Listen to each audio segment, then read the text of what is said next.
ద్వితీయోపదేశకాండం 33వ అధ్యాయం 24వ వచనాన్ని చదువుకుందాం. ద్వితీయోపదేశకాండము 33వ అధ్యాయము 24వ వచనాన్ని చదువుకుందాం. ఆషేరును గూర్చి ఇట్లనెను, ఆషేరు తన సహోదరులందరికంటే ఎక్కువగా ఆశీర్వదించబడును. అతడు తన సహోదరుల కంటే కటాక్షమునందును, తన పాదములను తైలములో ముంచుకొనును.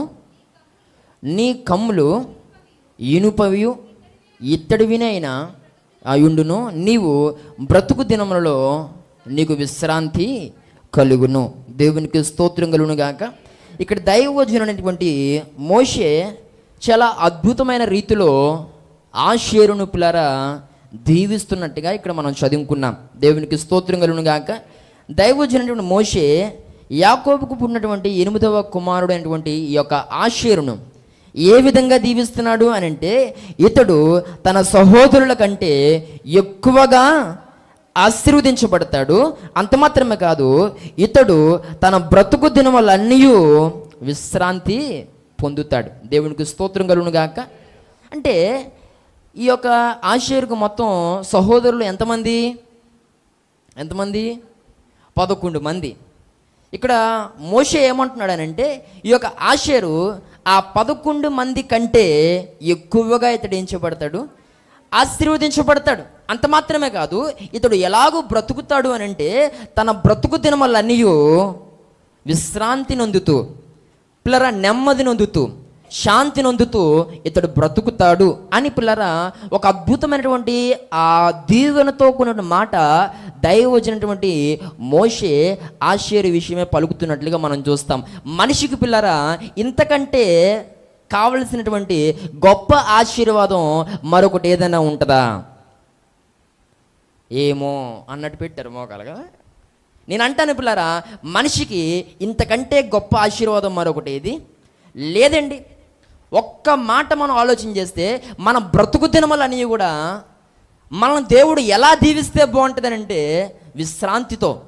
విశ్రాంతి అంటే పోవడం కాదు. ఈ భూమి మీద జీవిస్తుండగానే శాంతిని సమాధానాన్ని కలిగి, ఏమంటే చక్కని ప్రశాంతతను కలిగి జీవించటం. ఈ రోజుల్లో పిల్లలు చాలామంది బ్రతుకుతున్నారు. ఎలా అనంటే, వారి జీవితంలో వారికి విశ్రాంతి లేదు. ఉదయం మొదలుకొని మరలా వారు పడుకునేంత వరకు ఏదో ఒక పనిలో అలిసిపోతున్న పరిస్థితి. ఏమండి, మనసంతా కూడా సొమ్మసిల్లిపోతున్న పరిస్థితి, ఇక ప్రశాంతత లేనటువంటి పరిస్థితి. ఈ రోజుల్లో చాలామందికి అనేక రకాల సమస్యలను బట్టి, ఇబ్బందులను బట్టి, వారు కలుగుతున్నటువంటి ఆ వ్యాధులను బట్టి ఈరోజు మనిషి కోరుకున్నట్టుగా అతడు ఉండలేకపోతున్నాడు. అతడు అనుభవించాలనుకున్నట్టుగా విశ్రాంతిని, నెమ్మదిని అనుభవించలేకపోతున్న పరిస్థితి.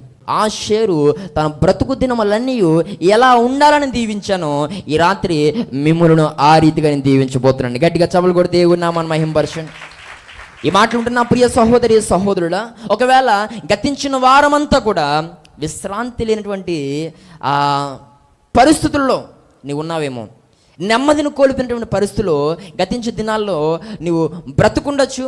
శాంతిని కోల్పోయినటువంటి పరిస్థితుల్లో గతించిన ఆ దినాల్లో లేక గతించిన వారంలో నీ పరిస్థితి ఉండుండొచ్చు.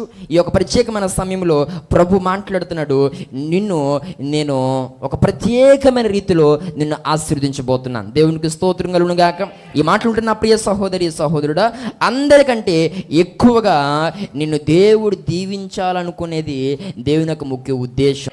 ఈ మాట్లాడుతున్న ప్రియ సహోదరి సహోదరుడా, కొన్ని సందర్భాల్లో నేను దీవెన నొందగలనా? కొన్ని సందర్భాల్లో నేను ఆశీర్వాదాన్ని నొందగలనా? లేకపోతే దేవుని దీవెన నొందడానికి నా ఆ స్థితి సరిపోతుందా? దేవుడు నన్ను దీవించగలడా? ఆశీర్వదించగలడా? నా జీవితంలో నేను నా బ్రతుకు దినముల్లో శాంతిని నేను చూడగలనా? సమాధానాన్ని చూడగలనా? కొన్ని సందర్భాల్లో పిల్లరా చాలా క్వశ్చన్స్ మనకు వచ్చేస్తూ ఉంటాయి, చాలా ప్రశ్నలు మనకు ఎదురవుతూ ఉంటాయి. నేను దీవించబడతానా? నేను మరలా నవ్వగలనా? నేను ఆరోగ్యాన్ని పొందుకోగలనా? నేను మరలా చక్కటి స్థితిలో ఉండగలనా? నేను వారిలా నేను ఉండగలనా? నేను వీరిలా నేను ఉండగలనా? ఆ స్థితికి నేను రాగలనా? ఆ హోదాన్ని నేను కలిగి ఉండగలనా? లేక అలాంటి స్థితి నేను చూడగలనా? చాలా సందర్భాల్లో భవిష్యత్తును కూర్చున్నటువంటి ఎన్నో సందేహాలు మన జీవితంలోనికి వస్తూ ఉంటాయి. కొన్ని సందర్భాల్లో అవును నేను దీవించబడతానా అని అనిపిస్తూ ఉంటుంది. ఆషేరును మనం ఆలోచన చేస్తే ఆషేరు ఎన్నో కుమారుడు అంటే 8వ వాడు, ప్రథముడేం కాదు.